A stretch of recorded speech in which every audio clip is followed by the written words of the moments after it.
वलसाड जिले के उमरगाम तालुका के नंदीगाम गांव में वन विभाग की भूमि पर सड़क चौड़ी करने की चल रही गतिविधि के खिलाफ स्थानीय आदिवासी समाज ने तीव्र विरोध दर्ज कराया है। बड़ी संख्या में एकत्रित हुए नंदीगाम के ग्रामीणों ने तालुका विकास अधिकारी (TDO) कार्यालय पहुंचकर लिखित आवेदन सौंपा और इस कार्य को गैरकानूनी व आदिवासियों के अधिकारों के विरुद्ध बताते हुए तत्काल रोक लगाने की मांग की। ग्रामीणों का आरोप है कि सड़क चौड़ीकरण से संबंधित ग्राम सभा का कथित प्रस्ताव ग्राम सभा में किसी प्रकार की चर्चा किए बिना और ग्रामजनों को विश्वास में लिए बिना अवैध रूप से दर्शाया गया है। उन्होंने मांग की है कि TDO द्वारा की गई इस प्रस्तावना को तुरंत रद्द किया जाए। आदिवासी समाज के प्रतिनिधियों ने अपने आवेदन में बताया कि नंदीगाम गांव संविधान की 5वीं अनुसूची के अंतर्गत आता है।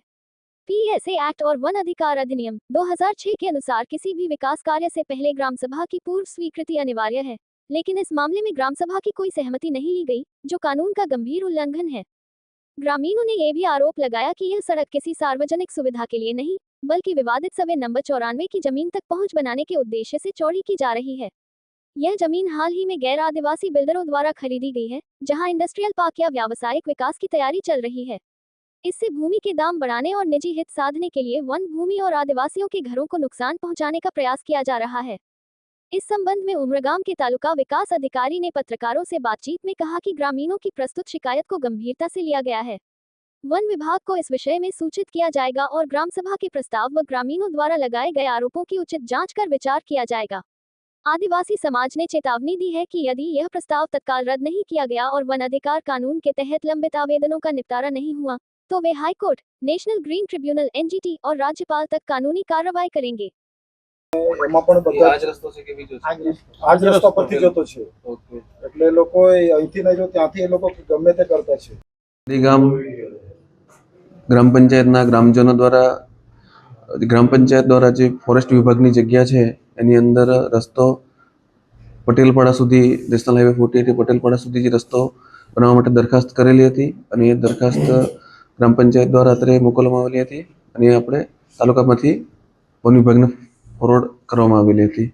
તો એ ફોરેસ્ટની જગ્યા બાબતે ગ્રામજનોને વાંધો હોય, ગ્રામજનોએ અત્રે રજૂઆત કરેલ છે। તો ગ્રામજનોની રજૂઆતને ધ્યાને લઈ આપણે વન વિભાગને સદર બાબતે જાણ કરીશું અને આગળની કાર્યવાહી માટે જે ગ્રામજનોનો વિરોધ છે એ અમને વાકેફ કરીશું। અને આજે નંદીગામમાં જે રસ્તા બાબતની જે તજવીજ ચાલી રહી છે એ જે એનો જે ઠરાવો જે કરવામાં આવ્યો એ આજ દિન સુધી સ્થાનિક ગામના જે લોકો એ લોકોને વિશ્વાસમાં લીધા નહીં।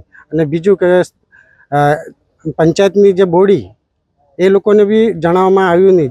જે કંઈ ઠરાવો થયા તે બણબારને ઠરાવો કરીને ખોટા ડોક્યુમેન્ટ ઊભા કરીને આગળની કાર્યવાહી કરવામાં આવી એવું મને લાગી રહ્યું છે। કેમ કે આજે ગામમાં જવા માટે ઓલરેડી પહેલાંથી જ રસ્તો ત્યાં છે 10 થી 12 ફૂટનો।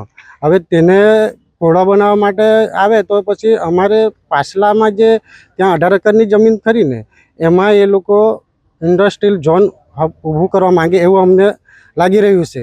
કેમ કે ત્યાંના જે કબજેદાર ત્યાંના જે વર્ષોથી ખેડી ખાતા જ્યાં અમારા સમાજના આદિવાસી ત્યાં મતલબ ખેડી ખાતા છે એ લોકોનો જૂના પાયણી 1962-63માં એનું પરદાદાના નામ બોલે છે ને હવે તે જમીન અપાયેલી છે એ લોકોને પરદાદાઓને, પણ અભણ અજ્ઞાનતાના કારણે એ લોકો હજુ રેકોર્ડ પર આવી નહીં શક્યા અને એ લોકોને ત્યાંથી હટાવવાની કોશિશ ચાલી રહી છે। એટલે અમારો સખ્ત વિરોધ છે કે જે સરપંચ ગામના ગ્રામસભાને લઈને ચાલવા જોઈતો હતો, વિશ્વાસમાં લઈને ચાલવા જોઈતો હતો, એ આજ દિન સુધી ગામના લોકોને વિશ્વાસમાં ન લીધો અને બનબારને બધું ઠરાવવાનો જે પેપર વર્કિંગ કરીને જે આગળની એ લોકોએ દરખાસ્ત મૂકી તે આજ એક બી ગ્રામસભાના વ્યક્તિને જણાવવામાં આવ્યું નથી।